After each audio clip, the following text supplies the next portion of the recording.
بسم الله الرحمن الرحيم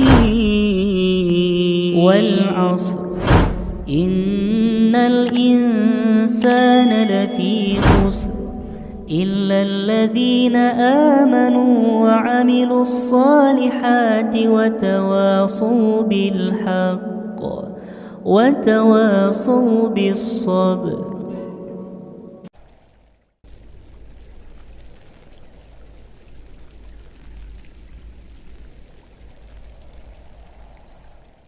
Kaum muslimin yang dirahmati oleh Allah Subhanahu wa taala. Jadi ketika seorang pasien tersebut ataupun orang yang kita ruqyah tersebut masih merasakan sakit ketika kita ruqyah, masih merasakan mual ketika kita ruqyah, berarti jin tersebut masih ada dalam tubuhnya. Ya, walaupun dia tidak sampai kerasukan, tidak sampai kesurupan ketika kita ruqyah.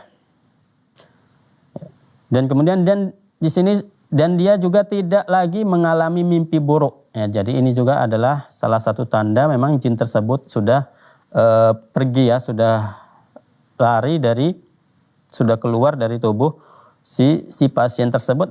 Si pasien tersebut tidak mengalami mimpi buruk lagi dan tidak lagi terpengaruh dengan bacaan ruqyah. Tidak ada pengaruhnya apa-apa lagi ketika diruqyah. Namun apabila jin itu masih ada dalam tubuhnya dan jin yang merasuki itu melemah, maka bacakan lagi ayat-ayat ruqyah tersebut dengan seizin Allah Subhanahu wa taala, maka dia akan datang kepadamu dengan postur yang kecil. Maksudnya dia akan mengecil dan dia akan keluar dari tubuh si pasien tersebut. Ya, jadi kaum muslimin yang dirahmati oleh Allah Subhanahu wa taala, karena ketika seseorang yang kita ruqyah tersebut, sering kita meruqyahnya, itu insya Allah jin yang ada dalam tubuhnya lama kelamaan dia akan keluar sendiri. Kalau kita rutin, itu makanya ketika melakukan terapi ruqyah ini, kita dianjurkan, kita disarankan itu agar senantiasa bersabar. Untuk batasan waktu itu tidak ada batasan waktunya. Tapi Syekh di sini menyebutkan tuh diberi waktu sampai 1 bulan untuk meruqyahnya. Ada sahabat yang meruqyah dia sampai 3 hari. Ya, seperti itu. Jadi tidak bisa kita katakan sekali ruqyah langsung sembuh, tidak ada. Ya. Dan yang intinya adalah si pasien tersebut setelah diruqyah dia harus memiliki benteng dalam dirinya. Ya, kalau dalam dirinya tidak memiliki benteng, setelah kita ruqyah dia tidak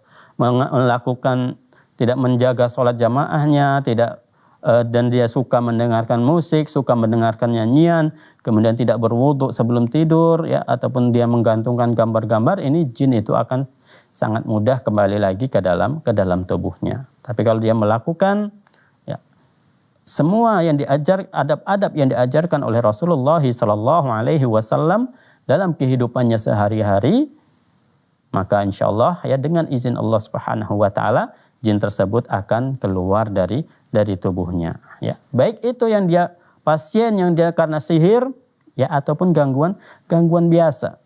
Kalau yang dia karena gangguan sihir, karena terkena sihir orang tersebut, maka dengan izin Allah Subhanahu wa taala ketika dia merutinkan melakukan misalnya ruqyah mandiri, insya Allah dengan izin dari Allah Subhanahu wa taala, jin sihir yang ada dalam tubuhnya ini akan keluar.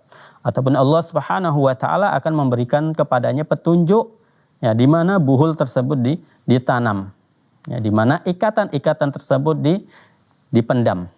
Ataupun dengan izin Allah Subhanahu wa taala, buhul-buhul tersebut itu akan hancur dengan izin dari Allah Subhanahu wa taala dengan sendirinya. Ini adalah apabila kita memang ketika terkena gangguan jin, terkena gangguan sihir tersebut, itu kita selalu mendekatkan diri kepada Allah Subhanahu wa taala. Kaum muslimin yang dirahmati oleh Allah Subhanahu wa taala, kemudian di sini Syekh Wahid Abdul Salam Bali memberikan catatan penting bagi para peruqyah. Ada beberapa catatan nanti yang disampaikan oleh Syekh ya berkaitan dengan bagi para peruqyah. Ya. Yaitu ada kalanya jin hadir dan enggan untuk keluar dari tubuh si penderita. Ya, enggan ataupun tidak mau keluar dari tubuh si pasien tersebut. Apa yang harus dilakukan? Ini biasa untuk kasus-kasus yang dia karena jin khodam, ya, ataupun jin turunan, ya, ataupun biasa disebut dengan jin saka, ya, ataupun juga bisa karena sihir. Ya, karena kalau yang dia gangguan jin tersebut karena sihir, ini dia biasa jin tersebut itu tidak mau keluar kecuali setelah ikatan ataupun setelah buhul-buhul tersebut itu lepas ataupun setelah buhul-buhul tersebut itu dihancurkan. Ya. Jadi ada kalanya jin yang hadir itu tidak mau keluar, enggan dia keluar dari tubuh si pasien. Maka apa yang kita lakukan? Ya, karena sebagian orang terkadang tidak sabar, ya, ingin segera keluar sehingga terkadang mereka melakukan perkara-perkara yang diharamkan oleh Allah Subhanahu wa taala. Ya, karena ada peruqyah dia jin tersebut minta dibawakan bunga ke sebuah pohon, ya, karena dia bilang pohon itu adalah tempatnya. Ya, karena peruqyah ini orang yang dia tidak memiliki ilmu tentang tauhid, ya, ataupun dia mempelajari tauhid akan tapi masih sangat sedikit, maka dia akan melakukan apa yang diminta oleh jin tersebut. Memang jin tersebut akan keluar, tapi keluarnya itu hanya sebentar saja. Ya, paling lama 1-2 tahun nanti dia akan kembali lagi. Karena memang di situ ada perjanjian dengan jin yang lain, perjanjian dengan dukun tersebut, sehingga dia tidak mau masuk ke dalam tubuhnya. Makanya seorang peruqyah harus sabar ketika membacakan ayat-ayat ruqyah kepadanya. Jadi kalau memang jin tersebut enggan, tidak mau keluar, ya, maka apa yang dilakukan? Maka bacakan terus surah-surah yang bisa menyakitinya. Maka bacakan terus, ya, surah-surah yang bisa menyakiti jin tersebut. Ya. Di antara surah yang bisa menyakiti jin tersebut yang disebutkan oleh, ya, Syekh Wahid Abdul Salam Bali, yaitu adalah yang pertama adalah bisa dibacakan surah Yasin. Kemudian bisa dibacakan juga surah As-Saffat. Kemudian bisa juga dibacakan dengan surah Ad-Dukhan. Kemudian bisa juga dibacakan dengan surah Al-Jin.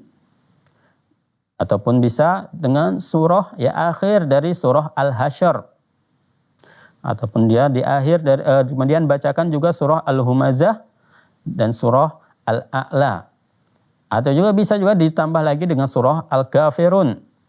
Atau juga bisa juga dibacakan dengan surah Al-Bayyinah. Ya. Kalau jin tersebut adalah jin yang munafik, maka kita bacakan terus-menerus surah Al-Munafikun. Kita bacakan terus-menerus surah Al-Munafikun. Apabila jin tersebut adalah jin kafir, maka kita bacakan itu surah Al-Kafirun dan surah Al-Bayyinah. Ya. Ini surah ini kita sebutkan itu biasanya itu akan membuat jin tersebut itu terasa tersakiti. Sehingga dengan dia terasa tersakiti dengan ayat-ayat yang kita baca, maka dia akan keluar. Karena dia tidak akan sanggup, ya, membaca, menahan, ya, ataupun mendengarkan ayat-ayat ruqyah yang kita baca. Mereka tidak akan sanggup. Kenapa? Karena mereka itu sudah mengetahui bahwasanya apa yang mereka lakukan itu adalah suatu kesalahan. Apa yang mereka lakukan itu adalah suatu yang melampaui batas mereka. Karena mereka memiliki alam tersendiri dan manusia juga memiliki alam tersendiri. Sama ketika kita ada batasan tapi kita melewati batasan tersebut, ketika kita melihat kita tahu yang kita lakukan ini salah, ketika ada orang lewat depan kita sudah takut. Padahal dia lewat depan kita cuman misalnya mau menyapa kita saja, ataupun misalnya kita tidak pakai helm ketika pergi ke jalan besar, kita nampak orang pakai baju hijau saja, terkadang kita sudah keringat dingin, sudah gemetaran. Karena kita tahu yang kita lakukan ini salah. Padahal dia tidak ngapa-ngapain, ya. Pakai baju hijau ya orang biasa seperti, tapi kita sudah takut. Nah, Maka seperti itu juga dengan jin ini. Mereka tahu apa yang mereka lakukan itu adalah salah. Mereka sudah melampaui batas. Makanya ketika dibacakan ayat-ayat Al-Quran, ya mereka mendapati reaksi tersendiri pada diri mereka. Ya padahal mereka kalau baca Al-Quran ya sama seperti kita. Sebagaimana yang disebutkan dalam surah Al-Jin, ya ketika mereka tidak melakukan kesalahan, ya ketika Nabi Muhammad SAW membaca ayat Al-Quran, mereka mendengarkan. Yastami'una Al-Quran, mereka mendengarkan bacaan ayat-ayat Al-Quran yang dibaca oleh Nabi Muhammad SAW. Ya, ini kalau mereka tidak melakukan kesalahan. Tapi ketika mereka melakukan kesalahan, ya ketika kita bacakan ayat Al-Quran, mereka tidak akan sanggup untuk mendengarkan ayat-ayat Al-Quran yang kita bacakan tersebut. Kemudian ya sudah kita bacakan ya surah-surah yang bisa menyakiti mereka. Ya, jika dia masih saja bersikukuh ataupun tetap juga dia tidak mau keluar, ya di sini kita bisa memberikan pukulan kepada si pasien tersebut. Yang pukulan tersebut tujuannya kita niatkan dalam hati kita adalah untuk memukul jin tersebut. Jadi jangan sembarangan mukul. Tapi kita niatkan pukulan tersebut adalah untuk memukul jin yang ada dalam tubuhnya. Tidak harus kuat.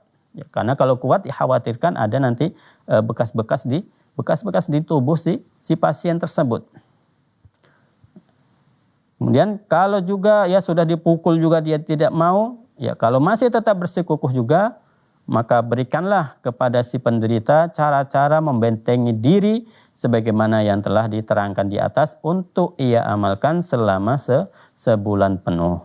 Ya, jadi setelah tidak mau juga misalnya jin tersebut keluar, sudah kita biarkan saja, kita suruh ya si pasien tersebut melakukan amalan-amalan untuk membentengi dirinya dari gangguan jinnya. Tadi yang ada 12 poin yang kita sebutkan ya, ataupun di sempat sebelumnya kita sudah menyampaikan, yaitu ada 13 poin ya, agar dia mengamalkan ke 13 poin tersebut agar itu bisa menjadi benteng untuk si pasien tersebut.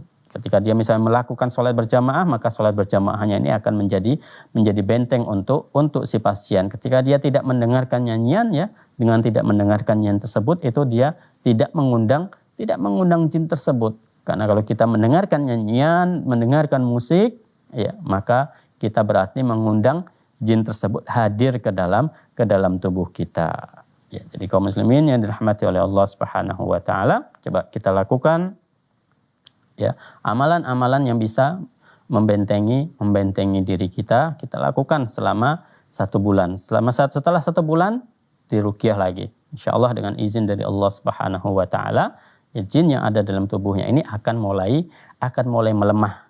Ya, walaupun melemah, dia belum tentu mau keluar. Seperti itulah jin ini. Walaupun dia merasa dirinya itu sudah lemah, sudah tidak sanggup lagi, dia belum tentu mau keluar. Ya, makanya kita bacakan terus ya agar mereka keluar ataupun akan dibinasakan oleh Allah Subhanahu wa taala. Kemudian catatan yang selanjutnya, ya catatan penting bagi para peruqyah yang selanjutnya adalah ketika Anda membacakan ayat-ayat ruqyah kepada penderita ataupun kepada si pasien, terkadang membuat tangisannya itu semakin keras. Jadi ada ya ketika kita membacakan ayat-ayat ruqyah kepada seseorang, ya dia akan menangis. Ya, menangisnya ini dia dalam kondisi sadar. Ya, dan nanti insya Allah akan kita lanjutkan kenapa dia melakukan hal ini. Ya, nanti insya Allah akan kita lanjutkan pembahasannya setelah beberapa jeda berikut ini. Alhamdulillahi Rabbil Alamin.